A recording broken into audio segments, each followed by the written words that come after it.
qui m'a pris de partir par un temps pareil? Il pleuvait quand je suis partie de chez moi. Le ciel est gris. Ça fait une demi-heure qu'il a arrêté de pleuvoir, mais il y en a d'autres d'annoncés. Le sentier est détrempé. Tout est mouillé dans la forêt.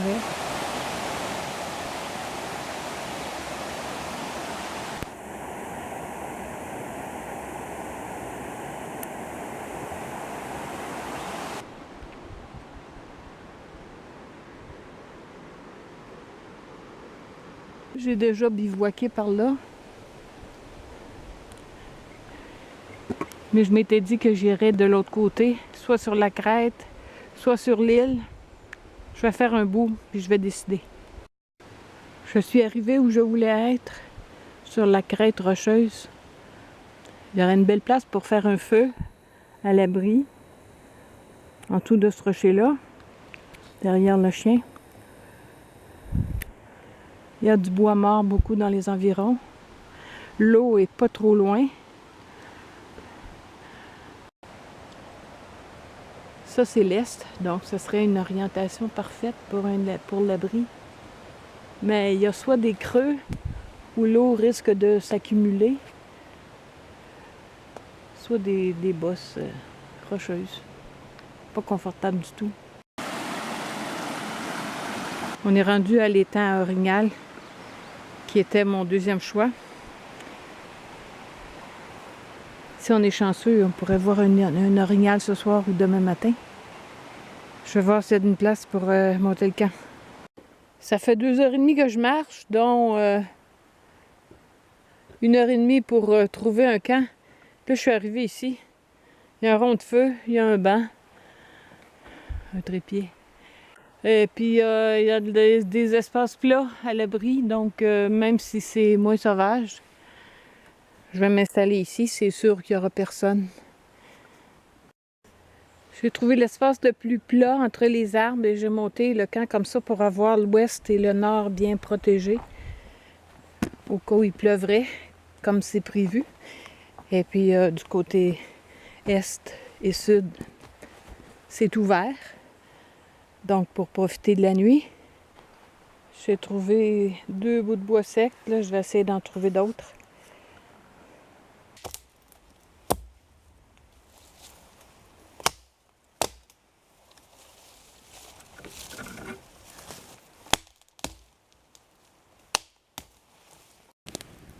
J'ai décidé de donner une deuxième chance à cette merveilleuse gamelle.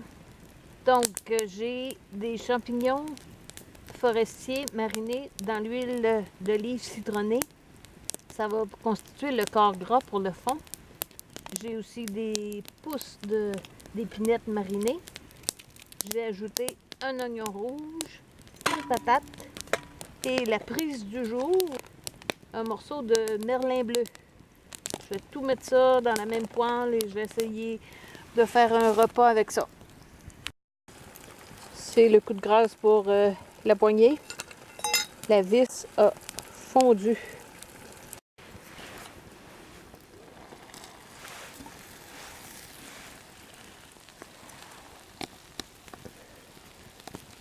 Le poisson est bien cuit, les pommes de terre aussi, les oignons. Puis il y a comme une bonne petite sauce dans le fond là. Je mange ça à votre santé. Le soleil ce matin, il a plu de 10h à 4h à peu près sans arrêt. Je me suis pas fait mouiller, ça a bien tenu. J'avais fait un abri sommaire pour le chien. Donc il va falloir mettre ça au soleil pour le faire sécher. Mais aujourd'hui, je suis pas pressée. Je vais profiter du beau soleil, du calme, de l'eau et des oiseaux. Il a fait 14 pendant la nuit. Ça devrait se réchauffer très rapidement.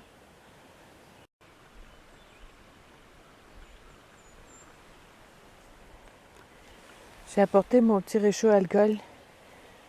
Je vais prendre le café au bord de l'eau, au soleil. L'alcool s'est éteint, je vais le rallumer. Puis je vais rajouter un support.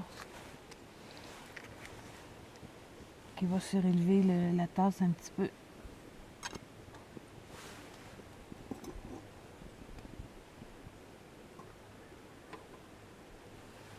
Là au bout, je mets dedans une poche de café maison. Je prends du café moulu, je le mets dans un sachet. Ça donne un café frais. Donc là-dedans, j'ai de la semoule, du lait en poudre, du sucre d'érable et des fraises que j'avais déshydratées. Franchement, c'est pas mauvais. C'est onctueux. Quand on veut manger froid le matin, parce qu'on annonçait de la pluie.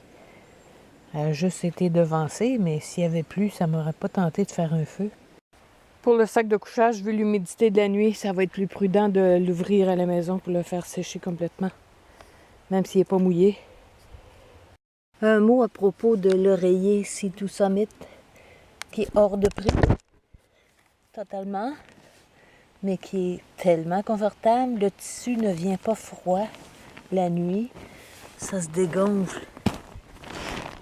instantanément, ça pèse rien, ça se souffle très bien et il y a aussi une valve pour les ajustements. Donc c'est un luxe que je me suis payé pour mon anniversaire. Je ne le regrette pas du tout. La forme permet de très bien dormir.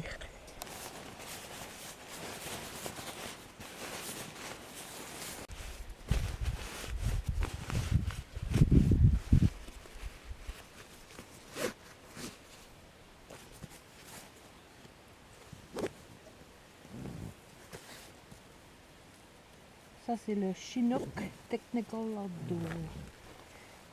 Pour l'été, c'est vraiment parfait.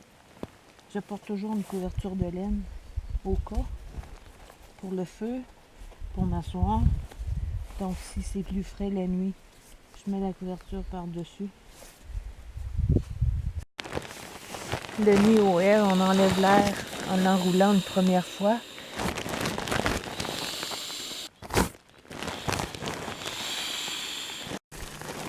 Ensuite, on referme la valve. On le plie en 3 et on recommence.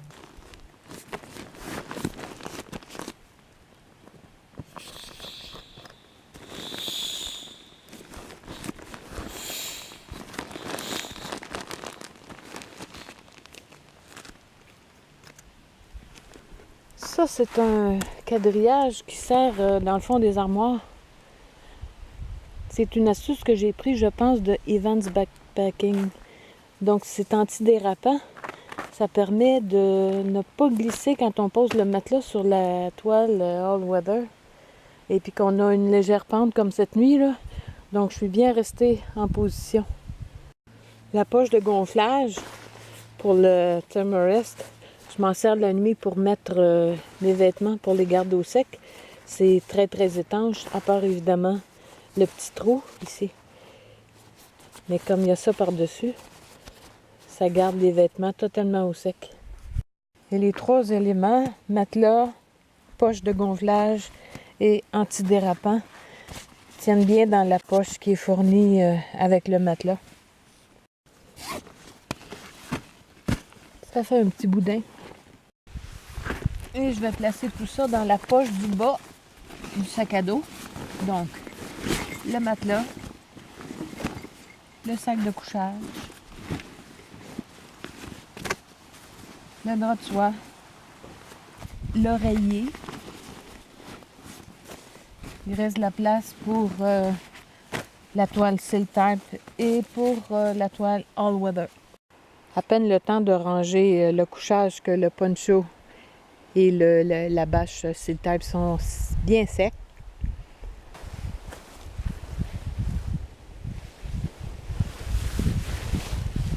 Ça, c'est vite rangé aussi. Ça prend pas de place. C'est léger. Il y a des fois où j'aimerais avoir un 3 mètres par 3 mètres. Celui-là, c'est 3 par 2,5. Mais la plupart du temps, c'est suffisant. C'est le Silt Art 2 de Integral Design. Un tout petit paquet léger. Quant au poncho, je l'attache et je le plie, je le roule pour qu'il se déploie plus rapidement si j'en ai besoin en urgence.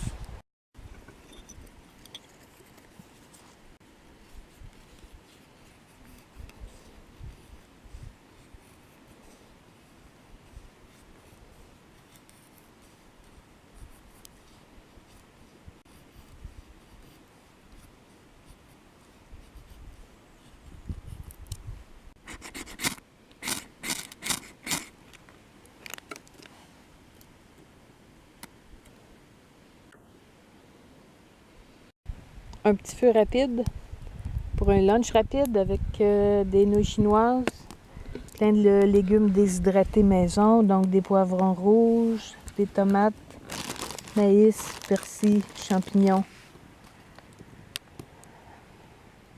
Un repas léger. La personne qui est devenue avant moi a laissé des traces, entre autres, ce trépied que je vais laisser. Il m'a servi pour faire de la bru du chien. Il y avait aussi quelques bûches qui étaient cachées sur les branches à l'abri. Je les ai brûlées. Par contre, j'ai trouvé un canif qui commençait à rouiller. Alors je vais le laisser dans un sac avec un mot. J'espère que c'est la personne qui a perdu son canif qui va le retrouver. Et peut-être une visite sur ma chaîne. Ça serait amusant.